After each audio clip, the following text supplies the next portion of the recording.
유튜브 성경 공부 하나님의 세계 경영 프로젝트라는 제목으로 이제 성경 공부를 하는데요.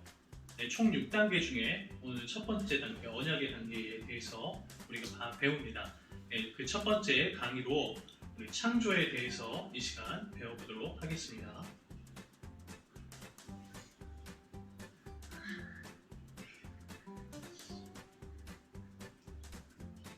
네, 하나님의 세계 경영이라는 말을 제가 이렇게 썼는데요. 하나님이 세상을 경영하신다라는 그런 말의 의미겠죠. 근데 여러분, 경영이라는 말의 뜻을 아시죠? 경영은요, 뭔가 운영을 하고 다스린다라는 그런, 쉽게 말해 그런 말인데요.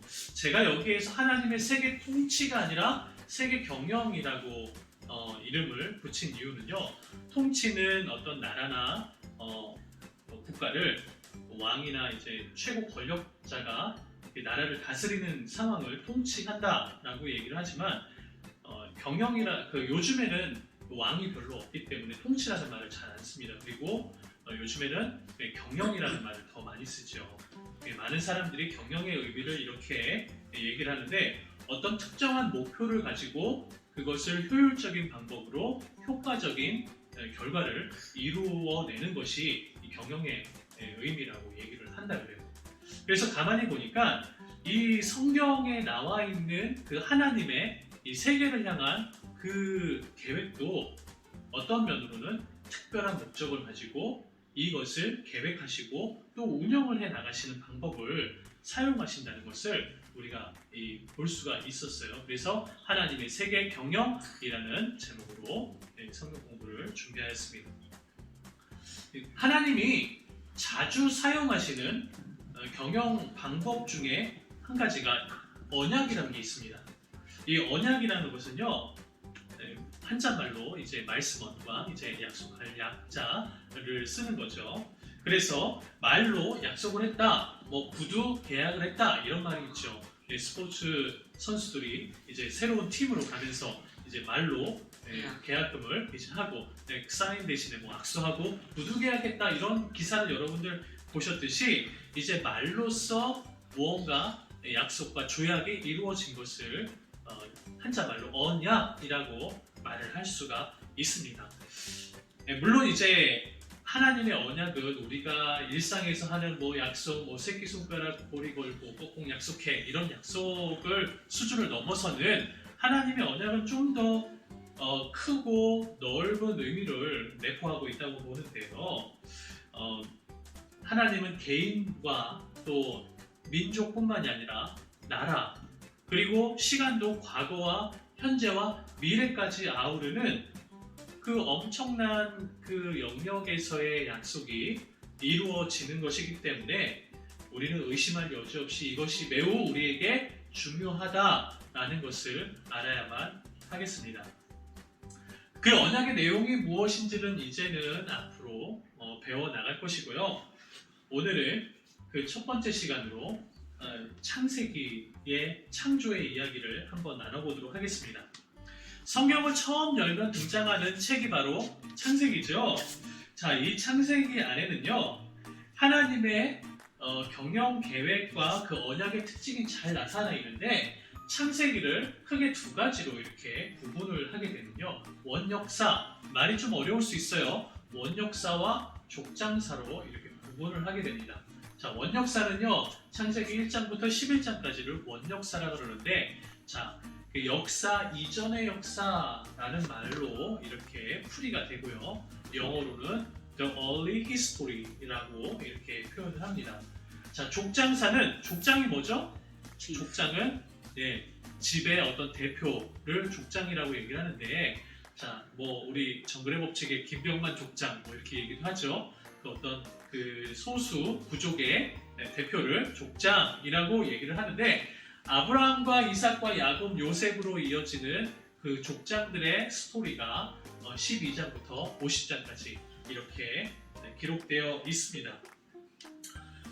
왜 그 많은 사람들이 이 창세기를 구분을 할 때, 특히 성경학자들이 창세기를 구분을 할 때 원역사와 족장사 이렇게 두 가지로 구분을 하느냐에 대해서 사람들은 대체로 그 기준을 이것이 역사냐 아니면 신화냐라는 것을 기준으로 나눈다고 해요. 자, 이스라엘 족장사는요, 이스라엘 민족의 그 시작을, 그 기원을 다루고 있는데 이것은 역사적 사실성에 기반을 두고 있다. 무슨 말이냐면 이것은 역사적으로 어떤 기록된 자료나 이런 사실에 근거했기 때문에 이건 사실이다 라고 얘기를 하는데, 자, 반대로 원역사에 나오는 이야기들은요, 이거는 고대로부터 내려오는 전설이다, 신화다 라고 했기 때문에 이것을 역사 이전의 역사라고 해서 신화라고 이렇게 구분을 한다는 거예요. 그래서 신화적 배경이라고 이렇게 나와 있죠. 우리나라에도 이런 신화가 있습니다. 뭐죠? 여러분, 단군 신화 여러분 아시죠? 이 단군 신화는요, 이 한국의 그 땅에 아주 옛날에 한웅이라는 신이 있었어요. 그 한웅이라는 신이 땅을 딱 보니까 홍익인간, 사람으로 널리 이롭게 하는 그 뜻을 가지고 세상에 내려왔어요. 근데 사람이 없죠. 근데 이제 그 주변에 호랑이하고 곰이 너무나 사람이 되고 싶었다는 거예요. 그래서 한웅한테 어떻게 하면 내가 사람이 될 수 있죠? 라고 물어보니까 그 한웅신이 쑥 한 다발하고 마늘 20개 하고 딱 주면서 너희가 100일 동안 동굴에서 이거를 먹고 동굴 밖에 나오지 않으면 사람이 될 거야. 그렇게 얘기를 했다 그래요. 그래서 둘이 먹기 배틀, 음식 배틀을 했어요. 그랬는데 누가 이겼어요? 곰이 이겼죠. 곰이 끝까지 그걸 다 먹고 무려 21일 만에 여자의 몸으로 변하게 됐어요. 호랑이는 먹다가 실패해서 사람으로 바뀌지 않았죠.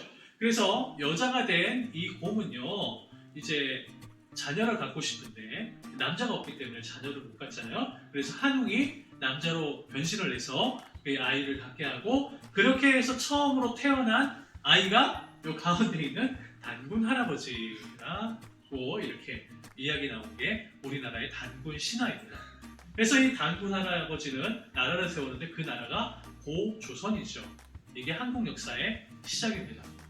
자, 무언가 그 신화는요, 어떤 민족의 기원, 시작을 이야기 형태로 풀어서 기록한 것이 신화의 목적인데요.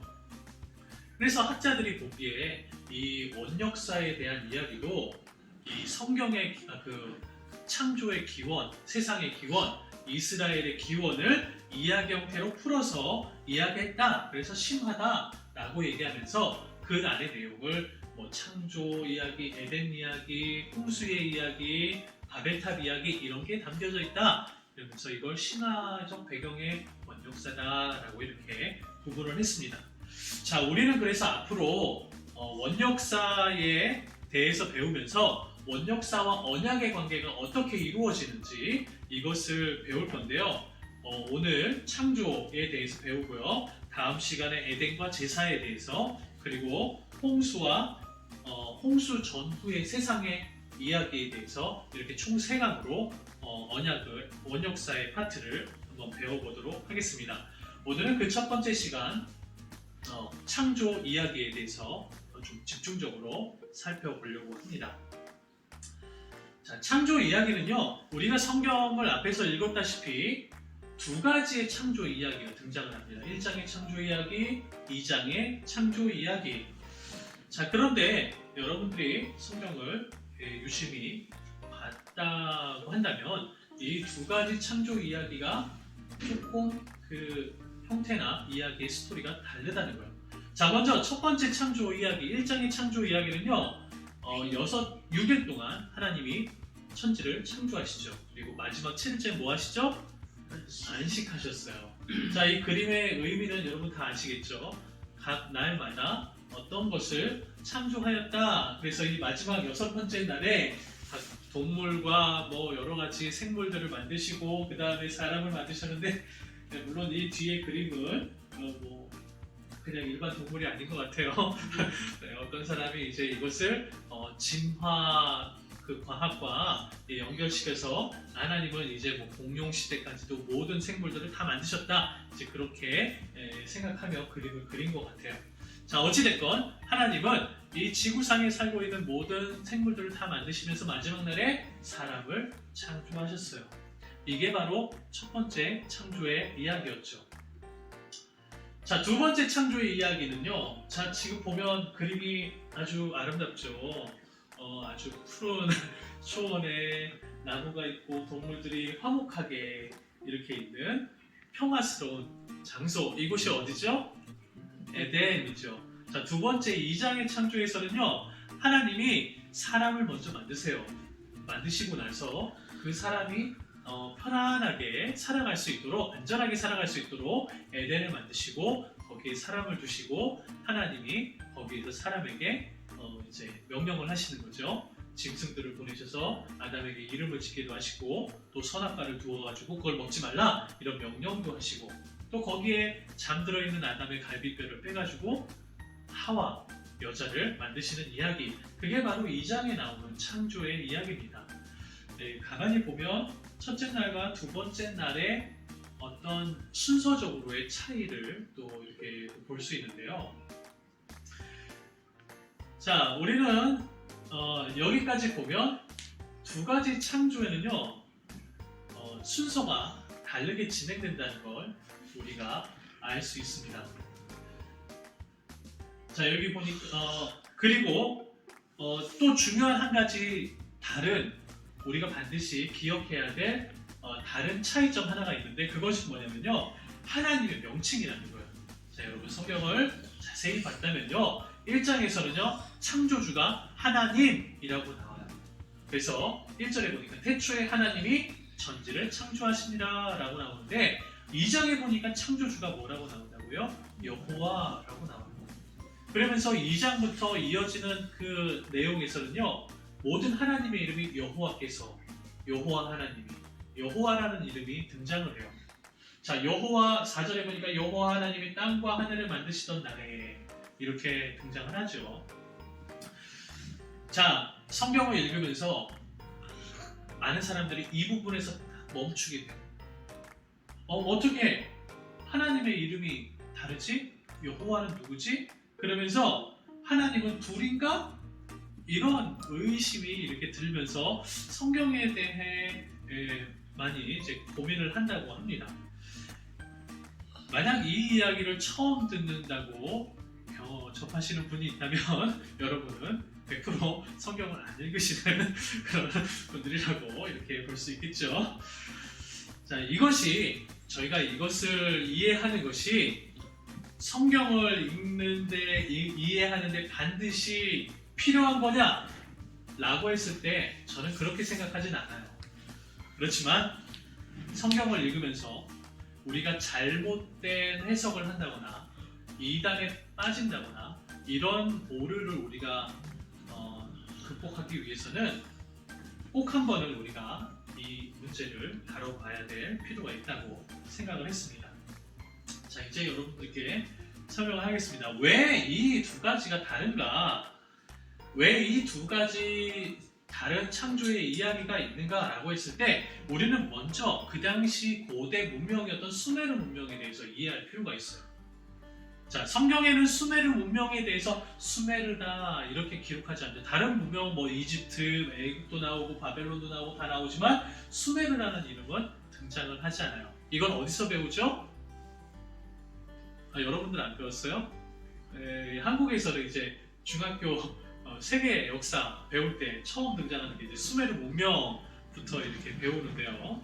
자, 많은 그 역사학자들은요, 인류 최초의 문명을 수메르 문명이다라고 이렇게 얘기를 해요. 자, 그래서 이 수메르 문명은요, 정말 엄청난 그 유물과 역사적 그 유물을 남긴 문명인데요. 자, 이 첫 번째 그림에 보면 대략 이라크 남부에 있는 저 하단에 있는 지역에서 발생한 문명이었어요.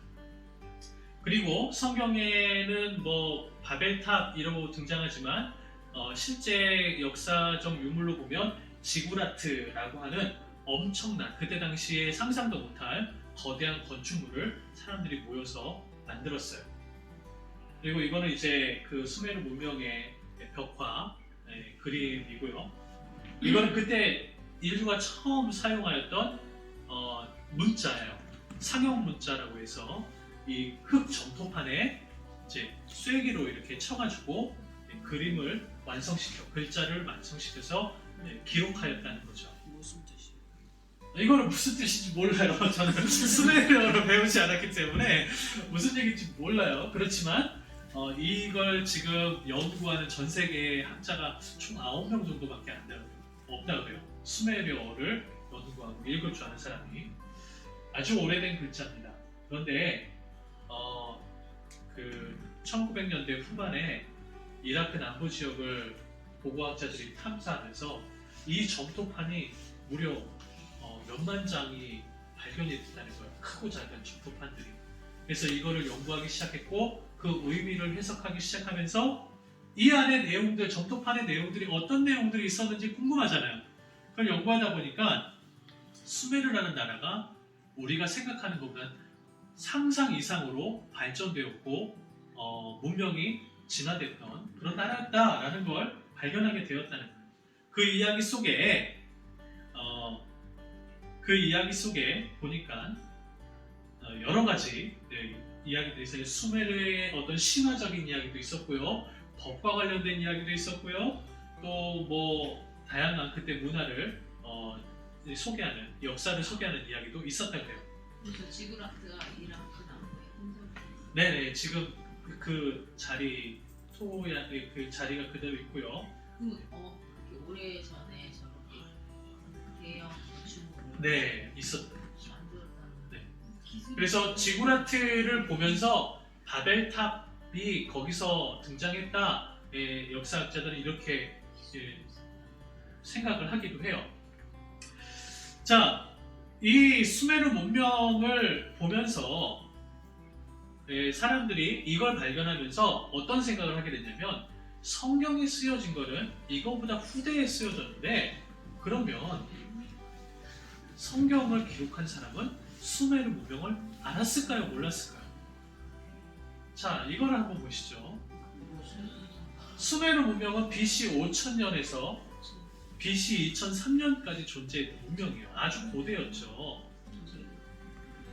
그런데 성경을, 특히 모세오경, 창세기부터 모세오경을 기록한 저자였던 모세라고 했을 때, 모세가 이 성경을 기록한 시기는 무려 BC 1400년에서 그 기간에 썼다고 해요. 자, 그러면 여기서 한번 우리가 생각을 해보는 거예요. 모세는 수메르 문명의 신화를 알았을까요? 몰랐을까요? 영향을 받았을까요? 몰랐을까요? 물론 모세는 우리 이집트에서 살았다는 것을 알지만, 그때는 잘 막 전달이 안 되지 않았을까? 근데 천년 전. 수메르 지역과 이집트는요, 아주 무역이 끊임없이 이루어졌던 아주 가까운 나라 민족이었어요. 왜냐하면 수메르는 토양 자체가 진흙으로 이루어져서 광물, 철 이런 게 생산이 안 됐어요. 근데 철이나 금이나 뭐 이런 생산을 하려면 애굽에서 수입을 해와야 되는 관계였다는 거죠. 그게 이제 점토판에 그런 기록이, 매매 기록이 많이 있었대요. 어찌됐건 간에 모세는 이 수메르 문명의 이야기를 어디서든 들었겠지 않았냐? 이게 이제 역사학자들, 성경학자들이 하는 주장이에요. 그래서 모세는 수메르 문명의 신화와 법과 이런 거를 카피했다, 이런 주장을 하게 되었다는 거죠. 자, 여러분들은 어떻게 생각하시나요? 이게 맞다고 한다면 우리가 믿는 성경이 이거 가짜 아니야? 이런 의심도 들겠지만, 제가 생각할 때는요, 모세는 수메르 문명의 이야기를 일부 사용했다고 저는 생각을 합니다. 모세는 수메르 신화를 일부 이용하긴 했어요. 그런데 그 중에 실제 하나님이 행하셨던 일들만 차용했다는 거예요. 무슨 말이냐면, 창세기의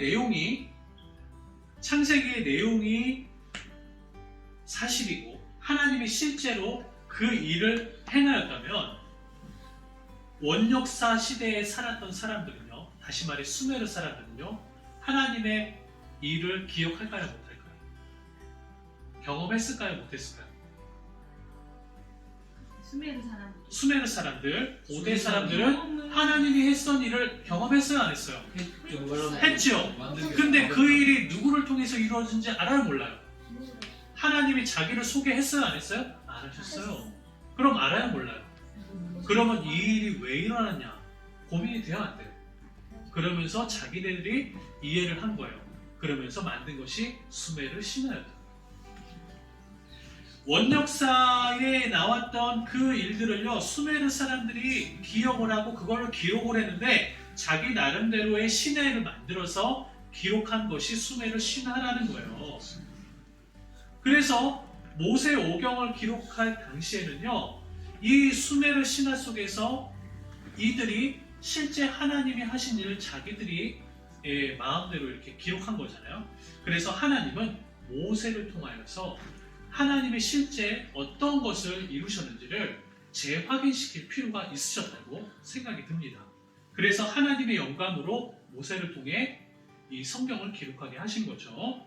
자, 이 영감이라고 한다면 하나님이 글자 하나하나, 태초에 하나님이 정죄를 창조했다, 이거 하나하나 명령을 했다, 이렇게 생각할 수도 있고요.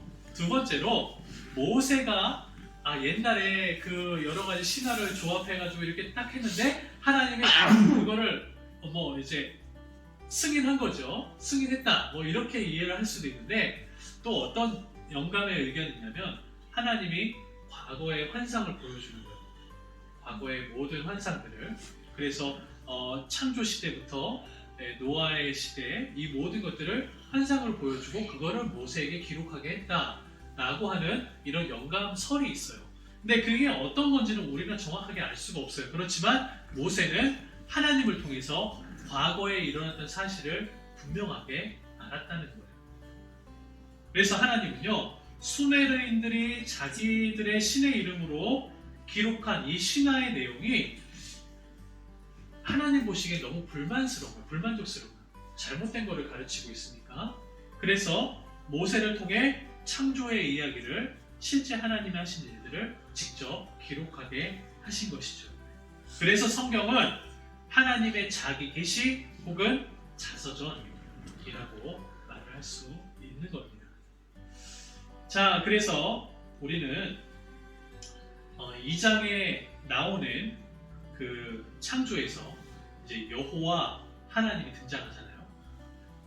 여호와라는 말이 처음 등장하는 때가 언제냐면 바로 모세가 시내산에서 하나님을 만날 때예요. 호렙산에서. 그때 처음으로 하나님이 모세가 이제 누구십니까? 물어봤을 때 하나님이 나는 스스로 있는 자다 라고 이렇게 얘기를 하죠. 그 스스로 있는 자의 히브리어가 있어요. 그 히브리어에 이제 그 모음을 붙여가지고 여호와라는 이름이 생기게 된 거예요. 그 여호와라는 이름의 뜻은요, 스스로 있는 자다라는 거예요. 그 여호와라는 말은 그럼 누가 처음 알게 된 거예요? 모세가 여호와라는 말을 알았기 때문에 2장에 하나님, 여호와 하나님이라고 썼던 것은 누가 쓰게 된 거예요? 모세가 쓰게 된 거예요. 그래서 저작 시기가 그때로 추정이 되는 건데, 자, 모세가 만난 여호와 하나님, 이 하나님은 아브라함은 여호와라는 이름을 몰랐어요. 그런데 나중에 그 하나님이 모세가 봤을 때 여호와 하나님이었다는 걸 알게 되었다는 거죠. 그래서 조상 아브라함과 이삭과 야곱에게 언약하신 그 하나님이 이제는 엘로힘 하나님이 아니라 여호와 하나님이라는 걸 직접 알게 되고 그것을 기록한 것이 창세기의 이야기였다라는 것이에요. 그래서 2장에 나오는 여호와의 이름이 나온 이유가 그런 거죠. 자, 1장에서 나온 이야기와 2장에서 나온 창조의 이야기, 과연 왜 두 가지 창조의 이야기를 모세는 기록했을까? 그 의미에 대해서 우리는 알아야 될 필요가 있어요. 첫 번째로 1장에 나온 창조의 의미는요, 자, 제네시스, 하나님이 1장의 창조를 이렇게 이야기하셨잖아요. 이것을 기록한 이유는 뭐냐면 그때 당시 수메르 사람들이 기록했던 신화가 잘못됐다는 것을 하나님이 다시 확인시켜 주시고, 또 이 이야기를 통해서 하나님이 목표하시는 게 있어요. 그건 뭐냐면 바로 하나님은 보편적인 하나님은 창조의 보편성을 말하면서 좀 어려운 말이지만 보편성을 말하면서 우주적 하나님이라는 걸 나타내십니다. 하나님은 모든 걸 창조하시고 주관하시는 우주적인 하나님이시다 라는 걸 나타내기 위해서 1장의 창조의 이야기가 있다는 거예요. 자, 그리고 나서 2장의 창조는요, 자, 이 그림에서도 보다시피 하나님의 창조는요 특별함을 가지고 있다. 창조의 특별성을 얘기하면서 구원자적 하나님에 대해서 얘기합니다. 여호와 하나님이라고 하면 그 하나님 속에는 구원하시는 하나님이라는 의미가 내포되어 있다는 거예요. 하나님을 믿고 의지했던 사람들은 하나님 여호와 하나님은 어김없이 그들을 구원하시는 특별한 계획을 나타내시는 이야기가 바로 2장에 나오는 창조의 이야기라고 볼 수 있습니다. 그리고 이 두 개의 이야기는요, 사람이라는 것으로 하나로 연결이 됩니다. 사람을 중심으로 이 두 가지의 이야기는 연결이 돼요. 1장은 우리가 우리의 형상대로, 우리의 모양대로 사람을 만들자라고 얘기를 하고, 2장은 흙으로 사람을 만들고 그 코에 생기를 불어넣는다 라고 이야기하면서 이 두 가지 창조의 이야기의 중심은 바로 사람이라는 거예요. 그래서 이 창조의 이야기를 통해서 이 사람이 하나님 앞에 얼마나 소중한 존재인지라는 것을 깨닫게 하시는 게 창조의 의미라는 겁니다. 자, 하나님은 사람을 그렇게 창조하셨고 사람에 대해서 기대를 하고 계세요. 자, 또 다른 창조의 의미를 우리는 창조와 언약의 관계로 다시 한번 보도록 하겠습니다. 자, 창조와 언약, 과연 어떤 관계가 있을까? 창조의 또 다른 의미는 어떤 거냐면요, 첫 번째 창조는요, 자, 밑에 보면 Let there be light, 자, 빛이 있으라 라고 얘기를 했다는 거예요. 1장의 창조가 가지고 있는 또 다른 의미는요, 말씀을 사용했다는 거예요. 말씀을 했을 때 그것이 빛이 일어나는 걸로 실행되었다는 것이죠. 자, 하나님의 말씀은 곧 그 명령은 곧 현실로 이루어지는 결과를 가져왔다라는 것에서 하나님의 창조가 가지고 있는 의미는 바로 말씀이 실현된다. 자, 하나님의 말씀, 이 말씀은 다른 의미로 언약이라고 표현할 수 있어요. 하나님의 언약은 반드시 실행된다라는 것을 나타내기 위해서 창세기 1장이 있다는 거예요. 이게 바로 언약의 능력입니다. 하나님의 말씀은 반드시 이루어진다. 언약의 능력, 언약은 반드시 이루어짐. 이게 바로 창세기 1장의 의미라는 사실을 여러분 기억하시기 바랍니다. 자, 두 번째로 1장의 언약은 반드시 이루어진다면 2장의 언약은 어떤 의미가 있느냐? 자, 이 그림은 이제 하나님의 손으로 사람을 만드시는 장면인데, 물론 이제 이거 가상의 이미지죠. 실제 이렇게 했는지는 알 수가 없어요. 자, 하나님이 흙으로 사람을 만드시는 이야기. 우리는 이 이야기 속에서 하나님이 명령 대신에 직접 만드시는 걸 택하셨다는 거예요. 아니, 1장처럼 사람아, 흙아, 사람이 되라 이러면 될 건데 2장에 보니까 하나님이 직접 손으로 사람을 빚으시고 그 코에 생기를 불어넣으십니다. 이걸 통해서 우리가 알 수 있는 건 뭐냐면 하나님은 사람에게 직접 만드시고 또 직접 사람에게 행동을 보여주신다는 거예요. 이것은 뭐냐면 이 하나님의 2장의 언약은 바로 사랑의 의지라는 거예요. 자, 이 말에 좀 와닿지 않는다면, 자,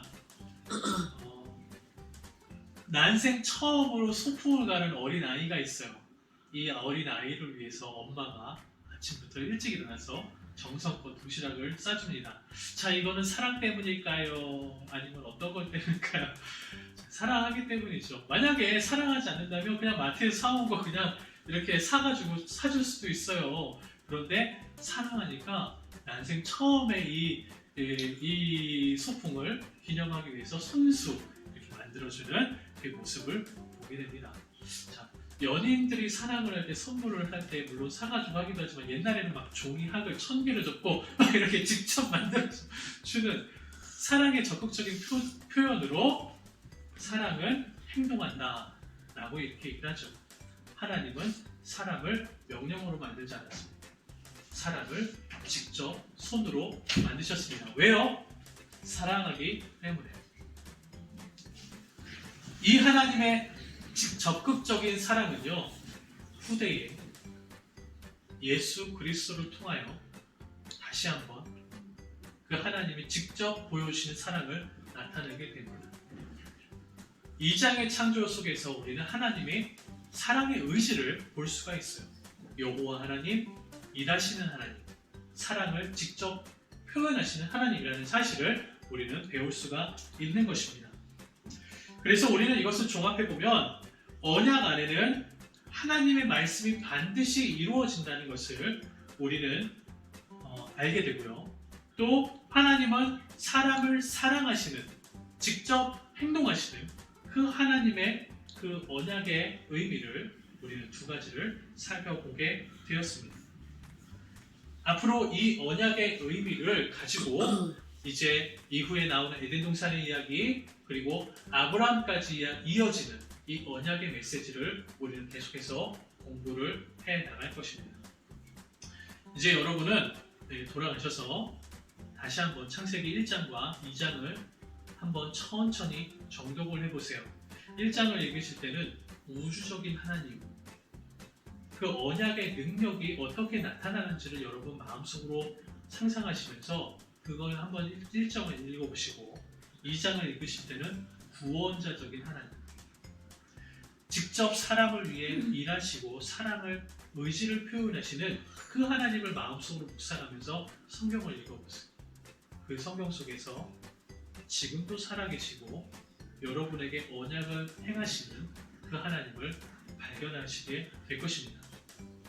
그리고 그 하나님이 보시기에 심히 좋았더라 라고 하는 그 하나님의 마음이 다시 한번 이 시대에 일어나기를 여러분 기도하시면서 성경을 읽어 나가시면 좋겠습니다. 이렇게 첫 번째 강의를 마치도록 하겠습니다. 감사합니다.